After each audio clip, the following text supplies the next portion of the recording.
demeure le moyen pour bénéficier des opportunités financières de ce monde aujourd'hui. Mawapa Duleur. Ce salon évoquera donc l'éducation financière des jeunes, la bancarisation des femmes actives, en plus de l'expérience client. Excellences, mesdames et messieurs, une fois encore, bienvenue au Salon de l'inclusion financière, première édition. Merci.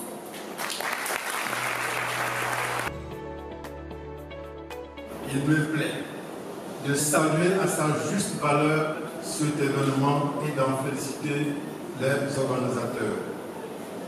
L'inclusion financière demeure au cœur des préoccupations de la Côte d'Ivoire.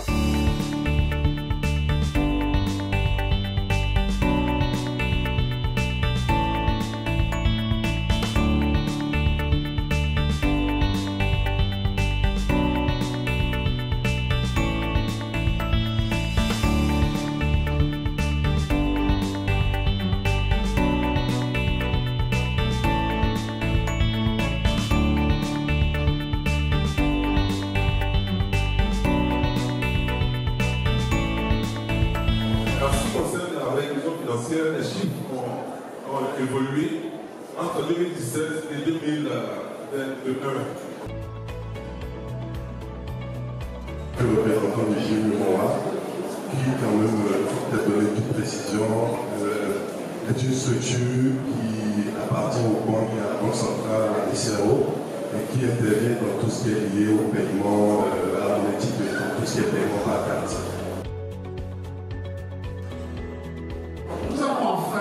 Une population qui a un profil particulier parfois, et ce profil, quand on s'adresse aux experts des services financiers, beaucoup nous disent « Ah, le risque est trop élevé, le profil ne correspond pas à ci, le profil ne correspond pas à ça », sauf que cette population, elle est quand même assez importante, et c'est ce qui justifie d'ailleurs ma participation, on va dire, à ce salon aujourd'hui.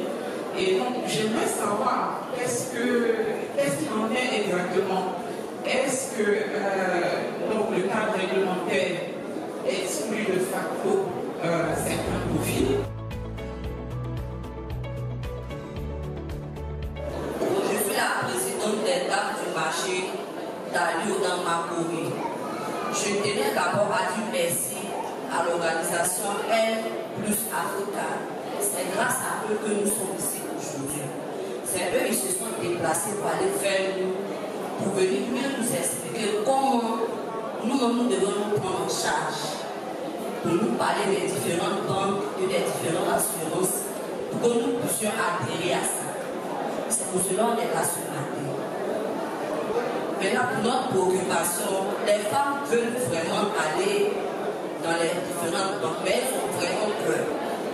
Parce que souvent, quand tu vas déposer ton argent, quand tu as besoin, pour avoir, c'est un problème.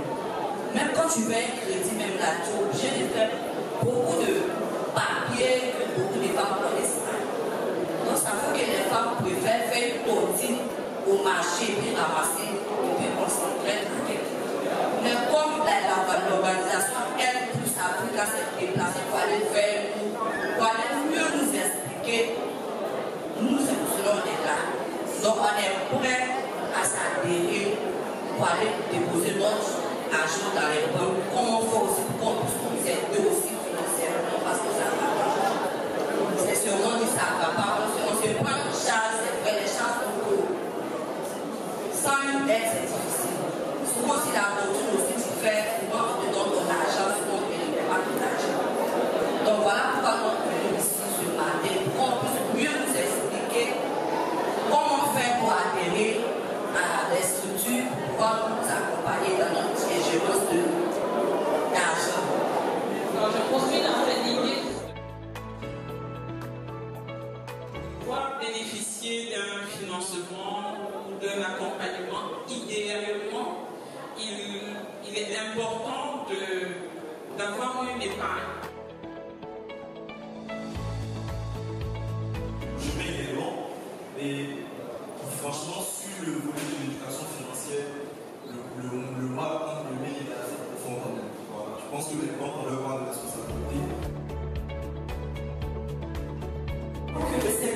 jeunes est un segment absolument non négligeable pour les banquiers et les autres institutions financières, parce que les jeunes aujourd'hui, je suis ravie de les voir en nombre ce jour. Ce sont des étudiants pour le moment, mais ce sont les futurs actifs qui auront des revenus, qui vont être des salariés de demain. Et donc c'est dès maintenant qu'il faut les approcher. Il faut avoir une stratégie marketing pour convaincre ces jeunes-là, non seulement les convaincre et les transformer en clients, mais aussi les fidéliser, parce que les jeunes aussi sont une population très changeante et dont les désirs varient en fonction de plusieurs facteurs. Donc les institutions financières ont tout intérêt non seulement à vraiment cibler ces jeunes-là, et surtout à mieux les connaître, afin de mettre à leur disposition des produits et des services qui correspondent à leur quotidien, à leur réalité, à leurs réels besoins. Et pour ça, il faut les approcher, il faut aller vers les jeunes, il faut leur demander, il faut comprendre quel est leur fonctionnement, il faut comprendre quelles sont leurs aspirations, quels sont leurs besoins réels, il faut leur poser des questions. Il faut faire des études de marché, il faut les interroger pour comprendre. Parce qu'il ne faut pas créer des produits et des services et s'attendre à l'adhésion de ces jeunes-là si ces produits et services ne correspondent pas à leurs besoins. Donc la première chose, c'est d'aller vers les jeunes.